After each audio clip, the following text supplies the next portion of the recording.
बात करो, मंडला की बात करो, ढिंढोरी की बात करो, वहां पर बांध बनाकर हम आदिवासियों को डुबाने का काम कर रहे हैं। और ये कहते हैं कि हम तो बांध लोकहित में बना रहे हैं। अरे जनता ही, ये समाज ही तय कर रहा है कि हमको नहीं चाहिए तुम्हारा विकास। तुम विकास का विनाश ज्यादा करते हो। करते हैं क्या लोग विकास? करते हैं क्या? नहीं करते हैं। आज आप देखिए, ये बोलते हैं कि हमने आपको शिक्षा दिया, हमने आपके क्षेत्र में स्कूल बनाया, इससे बोले आपका विकास हुआ। जब आप देखते हो कि जब हमारे गांव में स्कूल नहीं थे, हमारे गांव में शिक्षा की व्यवस्था नहीं थी, हमारा गोटूल था, क्या था? और गोटूल में हमें सामाजिक शिक्षा मिलती थी, सामाजिक दीक्षा मिलती थी, और समाज एक बंधन में बंधा हुआ था।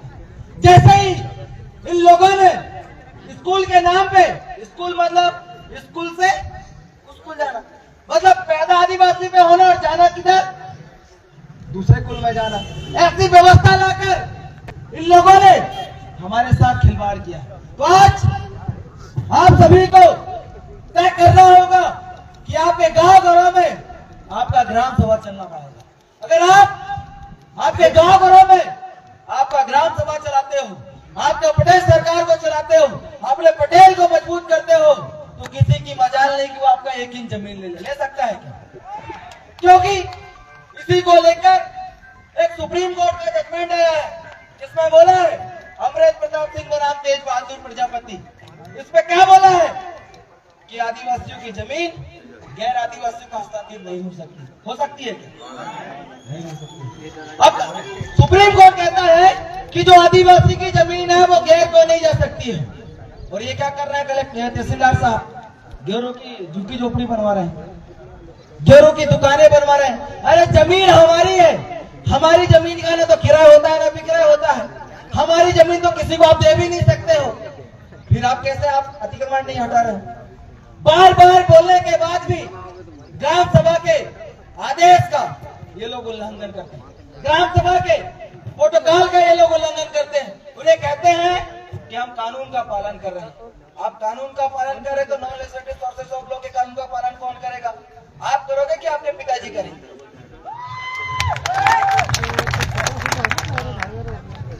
जब ग्राम सभा ने तय किया है कि आपको यहाँ पर अतिक्रमण हटाना चाहिए, तो तहसीलदार साहब ये कहते हैं कि हमें 7 दिन का समय देना पड़ेगा। अरे भैया, आपको 6 महीने का तो समय दिए थे, क्यों नहीं हटाया आपने अभी तक?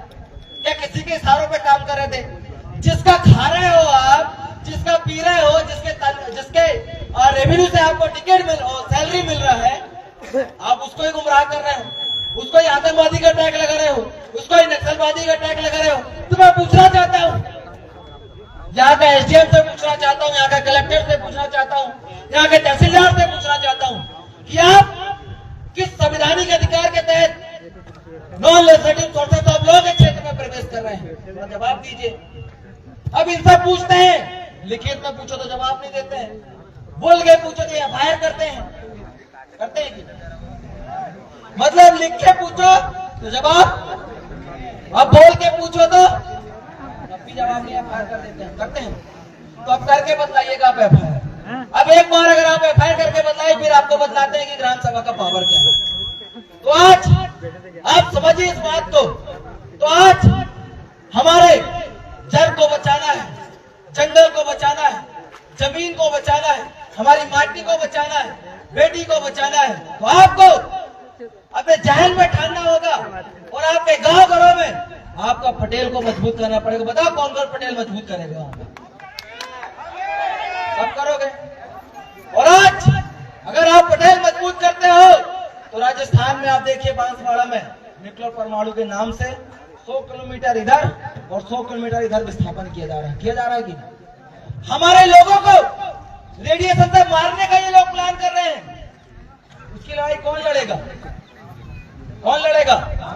हम लड़ेंगे। जब राजस्थान का भाई हमारी लड़ाई लड़ सकता है, अतिक्रमण हटाने की लड़ाई लड़ सकता है, तो हम भी उनकी लड़ाई लड़ने के लिए जाएंगे कि नहीं? और प्रशासन, आपके अंदर जितना भी हिम्मत हो लगा लो फोर्स, हम रुकने वाले नहीं है। हम वो आदिवासी हैं, अगर एक बार अगर निकल गए ना तो रास्ते पे जो भी आएगा बचेगा नहीं भैया, एक बात है। क्योंकि आपने देखा है ये लोग हमेशा डर दिखाकर गुमराह करते हैं। तो आज यहाँ पर बैठे जितने भी लोग हैं, अपने गांव घरों में जाओगे तो एक ही बात बोल देना, ना पुलिस से डरना है, ना तहसीलदार से डरना है, ना कलेक्टर से डरना है, ना एसडीएम से डरना है। डरना तो किससे डरना है? ग्राम सभा से डरना है। किससे डरना है? क्योंकि आपका जो इंचार्ज है वो कलेक्टर नहीं है, आपका जो इंचार्ज है वो तहसीलदार नहीं है, आपका जो इंचार्ज है वो टीआई नहीं है, आपका जो इंचार्ज है वो कौन है? कौन है? ग्राम सभा है। मतलब आपका जो बाप है वो ग्राम सभा है, आपकी जो माँ है वो कौन है? ग्राम सभा है। और इसी के व्यवहार बंधन में आप लोग चल रहे हैं, तो इनसे कोई मतलब नहीं है। ये तो अवैध तरीके से यहाँ रुके हैं। जिस दिन भारत के राज्य क्षेत्रों में हमारा ग्राम सभा, हमारा प्रदेश सरकार, हमारा मुकद्दम, हमारा पाड़ा, हमारा गमेती, हमारा रावत भारत के राज्य क्षेत्रों में जैसा ही चलना शुरू होगा, जो लीज अभी दादा बतलाए थे लैंड रेवेन्यू 1921 के तहत कि जो लीज था वो 99 साल के लिए था, और 1969 में क्या हो गया? खत्म हो गया।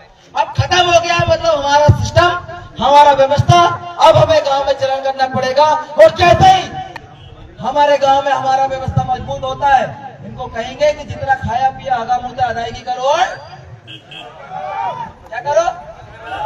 अब जो बाहर से आने वाले जो लोग थे, जो शरणार्थी थे, आक्रमणकारी थे, ये आए तो खाली हाथ थे, तो जाएंगे कैसे? कैसे जाएंगे?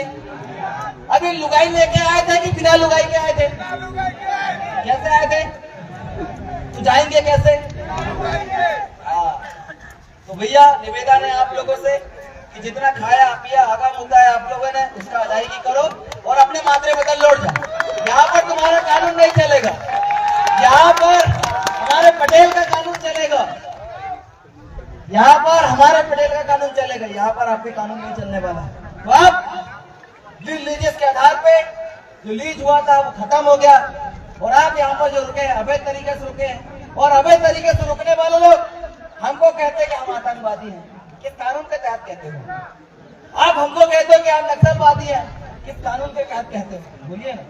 आपका सारा कानून तो रिफ्यूज हो गया, डैमेज हो गया, तो आप किस कानून के तहत यहाँ रुके हो? जाइए भैया अपने मादरे बदल जाइए, नहीं तो कोई और वहां पर कब्जा कर लेगा। निकलिए आप लोग यहाँ पर, क्यों आते हो हमारे बीच में? तो इस बात को समझिए, गाँव घरों में ग्राम सभा को मजबूत कीजिए। ग्राम सभा की और भी ऐसी बातें थी जो आपको बताना जरूरी समझता था, पर यहाँ पर मुखबिर लोग हैं जो वीडियो बना रहे हैं, इनको बताएंगे फिर ये लोग उसमें तोड़ निकालते हैं, इसलिए इनको बताना नहीं है। हम गांव में बैठेंगे और गांव में फिर ग्राम सभा के खतरनाक तरीके कॉन्सेप्ट पे बात करेंगे। इन्हीं शब्दों के साथ जोहार, जय दुर्गा, जय आदिवासी। और एक बात याद रखिएगा साथियों, कभी भी ये ताली आदि मत बजाया करो। ताली कौन बजाता आप लोगों को अच्छे से पता है। हम मालिक हैं, अगर आपको लगता है आपके अंदर जोश आएगा तो बोलना है कि बुल गुलाम जिंदाबाद, या हुल जोहार बोलना है, या बुंगाल जिंदाबाद बोलना है, ठीक है ना?